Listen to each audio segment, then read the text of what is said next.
Thank you all of you. Today's our topic of discussion is from ecosystem chapter and the topic is ecological services. ठीक है, तो ecological services की definition ये है the natural services provided by an ecosystem और environmental system for the benefits of mankind, उसको हम बोलते हैं that is called as ecological services. यानी नेचुरली इन्वायरमेंटल सिस्टम ने या इकोसिस्टम ने नेचर में कुछ ऐसे बायोलॉजिकल फिनोमिनन बनाए हैं जिस बायोलॉजिकल फिनोमिनन का जो है मैनकाइंड को बहुत ज़्यादा वे में यूज है। ठीक है, लेकिन ये जो सर्विसेज है ये services related to the plant life है, ये आपको ध्यान में रखना है। तो what are those ecological services? So there are three important ecological services that we are going to discuss today. So पहली इकोलॉजिकल सर्विसेज है कार्बन डाइऑक्साइड का फिक्सेशन, दूसरी इन्वायरमेंटल इकोलॉजिकल सर्विसेज है release of oxygen in the atmosphere, और तीसरी इकोलॉजिकल services है that is called as pollination. ठीक है, तो पहली इकोलॉजिकल सर्विसेज है कार्बन डाइऑक्साइड का फिक्सेशन, यानी प्रकृति ने या नेचर ने या इकोसिस्टम ने नेचुरली जो एटमॉस्फेयर में कार्बन डाइऑक्साइड का कॉन्सेंट्रेशन है या परसेंटेज है या कार्बन डाइऑक्साइड जो अवेलेबल है उसको नेचुरली फिक्स करने की एबिलिटी जो है वो प्लांट सेल में है। जैसा कार्बन डाइऑक्साइड फिक्सेशन जो है जिस प्रोसेस में होता है उस प्रोसेस को अपन बोलते हैं that is called as photosynthesis. तो फोटोसिंथेसिस का इक्वेशन हम ऐसा लिखते हैं 6 molecule of carbon dioxide they react with 12 molecules of water in presence of light and chlorophyll pigment, and there is formation of glucose या organic food material and there is liberation of oxygen। तो उस process को हम बोलते हैं photosynthesis. इस process का नाम क्या है? फोटोसिंथेसिस, यानी प्रकाश संश्लेषण। ये एक नेचुरल प्लांट में होने वाली एक ऐसी फिजियोलॉजिकल प्रोसेस है जिस प्रोसेस में कार्बन डाइऑक्साइड का फिक्सेशन होने वाला है। कार्बन डाइऑक्साइड का क्या होने वाला है? फिक्सेशन होने वाला है। और ऑक्सीजन का क्या होने वाला है? लिबरेशन या रिलीज होने वाला है। यानी कार्बन डाइऑक्साइड का फिक्सेशन और ऑक्सीजन का रिलीज, ये करने वाली यूनिक प्रोसेस जो अर्थ पर है, सो दैट प्रोसेस इज कॉल्ड, जिसको अपन बोलते हैं फोटोसिंथेसिस बोलते हैं। यानी हमने जब फोटोसिंथेसिस चैप्टर डिस्कस किया था तो उस चैप्टर में हमने ये पढ़ा था कि कार्बन डाइऑक्साइड का प्लांट सेल फिक्सेशन करता है। तो प्लांट के मेसोफिल सेल में एक सेल ऑर्गेनेल्स होता है जिसको हम बोलते हैं क्लोरोप्लास्ट या ग्रीन प्लास्टिड्स होते हैं, या जिसको हम फोटोसिंथेटिक एपरेटस और किचन ऑफ द सेल बोलते हैं। तो उस क्लोरोप्लास्ट में दो इंपॉर्टेंट पार्ट होते हैं, एक होता है ग्राना और एक दूसरा जो उसका फ्लूइड पार्ट होता है उसको हम बोलते हैं स्ट्रोमा। तो क्लोरोप्लास्ट के स्ट्रोमा यानी फ्लूइड पार्ट में एक एंजाइम प्रेजेंट होता है, उस एंजाइम का नाम है राइबुलोज बाइफॉस्फेट कार्बोक्सिलेज। तो ये जो राइबुलोज बाइफॉस्फेट कार्बोक्सिलेज एंजाइम जो है, जिसको अपन रूबिस्को एंजाइम शॉर्ट में बोलते हैं, राइबुलोज बाइफॉस्फेट कार्बोक्सिलेज एंजाइम, ये एंजाइम जो है वो एटमॉस्फेयर में से, एटमॉस्फेयर में जो कार्बन डाइऑक्साइड है उस कार्बन डाइऑक्साइड को 6 मॉलिक्यूल ऑफ राइबुलोज बाइफॉस्फेट के साथ में फिक्स करता है। तो कार्बन डाइऑक्साइड का फिक्सेशन, या हम देख रहे हैं, हमने कार्बन साइकिल पीछे देखा था, तो कार्बन साइकिल में हम ये बोलते हैं कि there is a continuous release of carbon dioxide और emission of carbon dioxide from fossil fuels, जैसा coal, petroleum natural gas, vehicle या डिफॉरेस्टेशन या कंबशन, ये सब कुछ प्रोसेस में जो है कार्बन डाइऑक्साइड का नेचर में कंटिन्यूअसली क्या होते रहता है, इमिशन होने लगता है। तो इस कार्बन डाइऑक्साइड को फिक्स करने का जो कार्य कर रहे हैं, वो जो ऑर्गेनिज्म इकोलॉजी में कार्य कर रहे हैं, इकोसिस्टम में कार्य कर रहे हैं या इन्वायरमेंटल सिस्टम में कार्य कर रहे हैं, दैट इज अ प्लांट। और प्लांट के लीफ के क्लोरोप्लास्ट में एक एंजाइम होता है, राइबोलोज बायोफॉस्फेट कार्बोक्सिलेज नाम का एंजाइम, जिसको हम बोलते हैं, वो एटमॉस्फेयर में का जो कार्बन डाइऑक्साइड फिक्स करता है और एटमॉस्फेयर में इस तरीके से कार्बन डाइऑक्साइड का कॉन्सेंट्रेशन कम होते जाता है। If there is increase in the concentration of carbon dioxide in the atmosphere, अगर मान लो इस कार्बन डाइऑक्साइड का एटमॉस्फेयर में फिक्सेशन नहीं हो रहा है, एटमॉस्फेयर से फिक्सेशन नहीं हो रहा है, तो there is increase in the temperature of the earth per year by 1 to 1.5 degree Celsius, जिसको हम बोलते हैं that is called as global warming. So global warming का मीनिंग होता है कि अर्थ का टेम्परेचर, एटमॉस्फेरिक टेम्परेचर 1 से 1.5 डिग्री सेल्सियस में पर ईयर इंक्रीज होना, और वो जिस गैसेस की वजह से होता है उसको अपन बोलते हैं ग्रीन हाउस गैसेस, और उसमें का एक मेजर गैस है that is called as carbon dioxide. यानी आप नेचर में ये समझ लो, इकोसिस्टम में ये समझ लो, अगर प्लांट नहीं होते थे और यदि कार्बन डाइऑक्साइड का फिक्सेशन नहीं होता था, तो एटमॉस्फेरिक टेम्परेचर जो है वो हर साल, जो आज हम प्रॉब्लम फेस कर रहे हैं, आज हम मोस्टली हर कंट्रीज में देखते हैं कि there is requirement of AC, है ना, मतलब आज जो है टेम्परेचर अर्थ का हर ईयर बढ़ते जा रहा है। तो ये किसके थ्रू बढ़ते जा रहा है? ये emission of more carbon dioxide and less fixation of carbon dioxide की वजह से हो रहा है।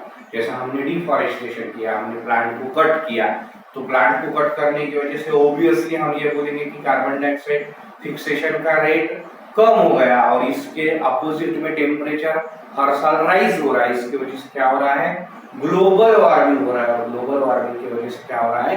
Greenery of the earth get destroyed, और उसको हम बोलते हैं that is called as green house effect. यानी नेचर ने कार्बन डाइऑक्साइड फिक्सेशन ये एक हमारे लिए नेचुरल सर्विस प्रोवाइड की है, और वो ऐसी नेचुरल सर्विसेज है जिसके कारण जो है मैनकाइंड को बहुत बड़ा बेनिफिट है। तो आप ये इमेजिन कर सकते हो कि अगर अर्थ का टेम्परेचर हर साल 1 to 1.5 डिग्री सेल्सियस बढ़ता है, तो उसके बाद hazardous effect of that global warming is very dangerous. ठीक है, दूसरा हमको इकोलॉजिकल सर्विसेज सेम प्लांट ने दिया है, and that ecological services is called as release of oxygen.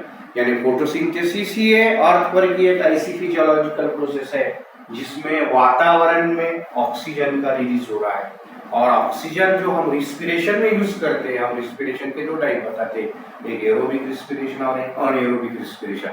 तो जो रिस्पिरेशन को प्रेजेंस ऑफ मॉलिक्यूलर ऑक्सीजन की जरूरत होती है उसको अपन बोलते हैं एरोबिक रिस्पिरेशन, और अनएरो यानी विदाउट एयर और ऑक्सीजन होने वाले रिस्पिरेशन को अपन कौन सा रिस्पिरेशन बोलेंगे? अनएरोबिक रिस्पिरेशन बोलेंगे। लेकिन अगर हमने ऑर्गेनिज्म को क्लासिफाई किया, जैसा प्लांट, एनिमल और माइक्रो ऑर्गेनिज्म को क्लासिफाई किया, तो कुछ जो है वो एरोबिक है, कुछ अनएरोबिक है। तो एरोबिक जो होते हैं जनरली उनको ऑक्सीजन लगता है, ऑक्सीजन लगता है रिस्पिरेशन के लिए। तो रिस्पिरेशन के लिए ऑक्सीजन अवेलेबल करवा देने वाली एक ही प्रोसेस इस नेचर में है, and that process is called, उसको अपन क्या बोलते हैं? फोटोसिंथेसिस बोलते हैं। यानी प्लांट ने नेचुरली फोटोसिंथेसिस नहीं करता था तो ऑक्सीजन का रिलीज नहीं होता था, और ऑक्सीजन यदि रिलीज नहीं होता था तो कोई भी एरोबिक ऑर्गेनिज्म को ऑक्सीजन नहीं मिलता था, और यदि ऑक्सीजन नहीं मिलता था तो वो रिस्पिरेशन नहीं कर पाता था, और यदि वो रिस्पिरेशन नहीं कर पाता था तो ऑर्गेनिक फूड मटेरियल का ब्रेकडाउन नहीं होता था, और यदि ऑर्गेनिक फूड मटेरियल का ब्रेकडाउन नहीं होता था तो एटीपी नहीं बनते थे, और एटीपी यदि नहीं बनते थे तो एनर्जी प्रोडक्शन नहीं होता था, और सेल में अगर एनर्जी प्रोडक्शन नहीं होता था तो कोई भी सेल जो है इफिशिएंटली वर्क नहीं कर पाती थी। ये one of the disadvantages of not release of oxygen. यानी हमको यहाँ पर दोनों भी पॉइंट डिस्कस करना है कि भाई कार्बन डाइऑक्साइड फिक्सेशन हो रहा है तो क्या बेनिफिट है, और नहीं हो रहा है तो क्या लॉस है। ऑक्सीजन का रिलीज हो रहा है तो क्या बेनिफिट है, और रिलीज नहीं हो रहा है तो क्या बेनिफिट नहीं। क्योंकि हम जब दोनों पॉइंट डिस्कस करेंगे उसके बेनिफिट भी डिस्कस करेंगे और उसके डिसएडवांटेजेस भी डिस्कस करेंगे, तभी हमको ये डिसीजन हम ले पाएंगे कि वो मैनकाइंड के लिए that ecological services get benefited और नॉट। अगर वो इकोलॉजिकल सर्विसेज बेनिफिटेड नहीं ना, तो उसको हम इकोलॉजिकल सर्विसेज नहीं बोलेंगे। यानी इकोसिस्टम में या इकोलॉजिकल सिस्टम में या नेचर में कुछ प्रोसेसेस ऐसे है वो हमारे लिए हमेशा बेनिफिट ही है, लेकिन हम उस प्रोसेस को कितना मेंटेन कर पाते, उस फिजियोलॉजिकल प्रोसेस को हम कितना मेंटेन कर पाते, उस पर उसका बेनिफिट मैनकाइंड पर डिपेंड है। अगर मान लो रिलीज ऑफ ऑक्सीजन नहीं होता था तो हमको ये पता होना चाहिए कि रिस्पिरेशन नहीं होता था, एटीपी नहीं बनती थी, एनर्जी नहीं बनती थी, सेल को अगर एनर्जी नहीं बनती थी तो सेल वर्क नहीं कर पाता था। So that are the harmful effects of not release of oxygen, but there are release of oxygen. Release of oxygen is a natural process, is a ecological services that have benefited to mankind. अब तीसरी important ecological services है that is called as pollination. तो pollination किसको बोलते हैं हम? It is the transfer of pollen grain from anther to stigma, है ना। तो पॉलिनेशन हम किसको बोल रहे हैं कि एंथर से स्टिग्मा पर पोलन ग्रेन जा रहे हैं, उसको हम बोलते हैं that is called as pollination बोलते हैं। तो एंथर जो है वो एंथर किसका पार्ट है? स्टैमिन का पार्ट है। Anther is a part of stamen. जैसा मैंने बताया था स्टैमिन में 3 पार्ट है, ये इसको मैं बताऊंगा that is called as filament, that is the stalk of stamen. ये हो गया स्टैमिन का स्ट्रक्चर। स्टैमिन यानी मेल रिप्रोडक्टिव हर्ब, एंड्रोशियम, ध्यान रखना है आपको। ये है फिलामेंट और ये है एंथर, ठीक है। इसको अपन क्या बोलेंगे? एंथर बोलेंगे। और इस एंथर के अंदर क्या है? पोलन सैक है, और उस पोलन सैक के अंदर क्या है? पोलन ग्रेन है। पोलन सैक्स के अंदर क्या है? Pollen grain. यानी नेचुरली हमको ये स्ट्रक्चर ऑफ स्टैमिन पता होना चाहिए कि इस पोलन सैक्स के अंदर क्या है? पोलन ग्रेन्स है। अब ये पोलन ग्रेन्स अगर इस एंथर से यहाँ डेंसेंस ऑफ पोलन सैक्स या ब्रेकिंग ऑफ पोलन सैक्स होकर there is release of pollen grain, और ये पोलन ग्रेन जब स्टिग्मा पर जाती है, ये पोलन ग्रेन जब स्टिग्मा पर जाती है तो उस प्रोसेस को हम बोलते हैं दैट इज कॉल्ड एज, उसको हम क्या बोलेंगे? पॉलिनेशन बोलेंगे। So stigma is a part of carpel, है ना। कार्पेल में 3 पार्ट है, स्टिग्मा, स्टाइली और ओवरी, है ना। और ओवरी के अंदर रहता है that is called as ovule. Ovary के अंदर रहता है ovule. So this is the structure of carpel और पिस्टिल। और गाइनोशियम, ये गाइनोशियम का स्ट्रक्चर है, ये एंड्रोशियम का स्ट्रक्चर है। तो पोलन ग्रेन इस एंथर से पोलन ग्रेन स्टिग्मा पर जा रहे हैं। So that process is called as pollination, है ना। तो पॉलिनेशन ये बहुत इंपॉर्टेंट प्रोसेस है इन द सेक्सुअल रिप्रोडक्शन, क्योंकि पॉलिनेशन अगर नहीं हुआ तो गैमेटोजेनेसिस नहीं होता है, फॉर्मेशन ऑफ गैमेट नहीं होता है, और गैमेटोजेनेसिस नहीं हुआ तो क्या नहीं होता? फर्टिलाइजेशन नहीं होता। फर्टिलाइजेशन नहीं हुआ तो क्या नहीं होता? पोस्ट फर्टिलाइजेशन नहीं होता, और पोस्ट फर्टिलाइजेशन नहीं होता है तो फ्लावर से हम बोलेंगे क्या? सीड और फ्रूट का फॉर्मेशन होगा? नहीं होगा। फ्रूट और सीड ये 2 प्रोडक्ट है फ्लावर से। सो फ्लावर से रिलेटेड एक इंपॉर्टेंट प्रोसेस है, first important process is during the sexual reproduction in angiospermic flower, that is called as pollination. अगर पॉलिनेशन नहीं हुआ तो गैमेटोजेनेसिस नहीं होगा, गैमेटोजेनेसिस नहीं होगा तो फर्टिलाइजेशन नहीं होगा, फर्टिलाइजेशन नहीं होगा तो पोस्ट फर्टिलाइजेशन नहीं होगा, और यदि पोस्ट फर्टिलाइजेशन नहीं होगा तो there is no formation of fruit and seed, there is no formation of fruit and seed. So we can say that natural pollination के 2 टाइप है, एक है सेल्फ पॉलिनेशन और एक क्रॉस पॉलिनेशन। अगर एक ही प्लांट अगर पॉलिनेशन में इन्वॉल्व रहूंगा तो उसको हम बोलेंगे that is called as self pollination, और 2 प्लांट अगर इन्वॉल्व हो रहे होंगे पॉलिनेशन में तो उसको हम बोलेंगे that is called as cross pollination. So there are 2 types of pollination, one is called as self pollination and another one is called as cross pollination.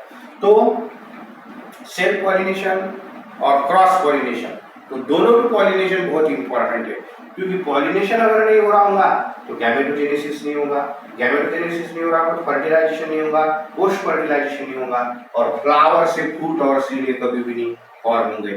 Flower के 2 पोस्ट फर्टिलाइजेशन प्रोडक्ट है, एक है fruit और एक fruit के अंदर रहता है सीड। तो जितने ज्यादा फ्लावर्स उतने ज्यादा फ्रूट्स उतने ज्यादा सीड, जितना ज्यादा पॉलिनेशन उतना सक्सेसफुल गैमेटोजेनेसिस, उतना सक्सेसफुल फर्टिलाइजेशन, उतना सक्सेसफुल पोस्ट फर्टिलाइजेशन और उतना successful fruit and seed formation. So pollination is also one of the ecological services given by the ecosystem.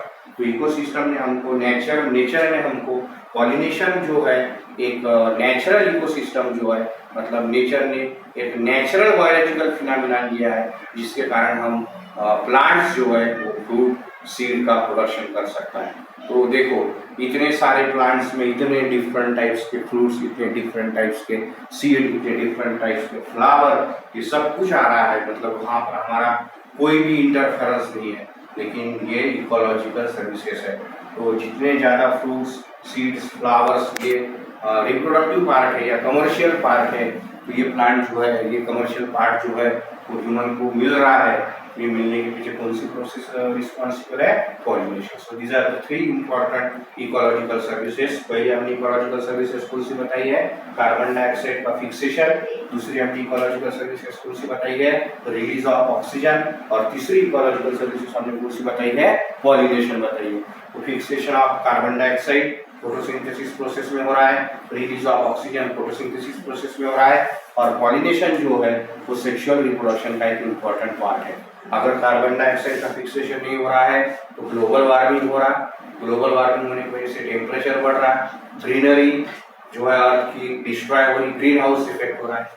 Release of oxygen अगर नहीं हो रहा है इकोसिस्टम में या नेचर में तो रिस्पिरेशन नहीं होगा, रिस्पिरेशन नहीं होगा तो एटीपी नहीं बनेंगे, एटीपी नहीं अगर बनेंगे तो एनर्जी नहीं मिलेगी, एनर्जी नहीं मिलेगी तो सेल वर्क नहीं कर पाएगा। पॉलिनेशन नहीं होगा, सक्सेसफुल पॉलिनेशन नहीं होगा तो गैमेटोजेनेसिस नहीं होगा, गैमेटोजेनेसिस नहीं होगा तो फर्टिलाइजेशन नहीं होगा, फर्टिलाइजेशन नहीं होगा तो पोस्ट फर्टिलाइजेशन नहीं होगा, यानी फॉर्मेशन ऑफ फ्रूट और सीड नहीं होंगे। सो this is the benefit and harmful effect of pollination.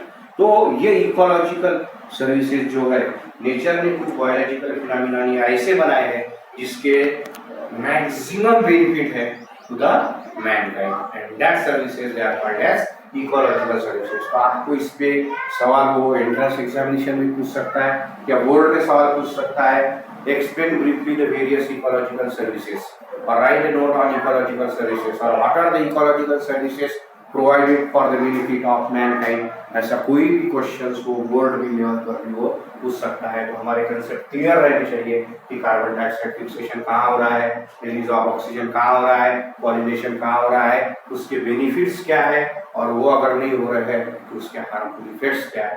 यदि हम सीक्वेंशियली ऑर्डरली सिस्टमैटिकली स्टडी कर रहे हैं तो उसको हम बोलेंगे systematic study of ecological services.